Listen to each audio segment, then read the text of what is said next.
গরিব মানুষ কেন গরিবই থাকে?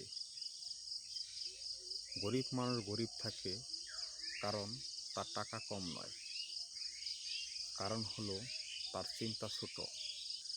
আমরা ছোটবেলা থেকে শিখি ভালো করে পড়ো, চাকরি করো, জীবন ঠিক। কিন্তু কেউ শেখায় না টাকা কিভাবে কাজ করে।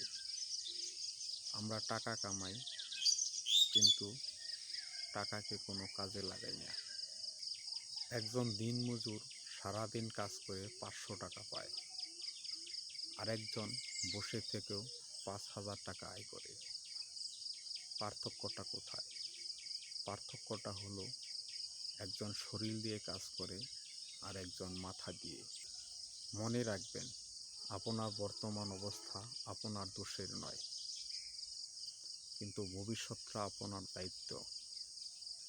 আপনি যদি সত্যি জীবন বদলাতে চান, তাহলে শুধু কাজ নয়, শেখা শুরু করুন।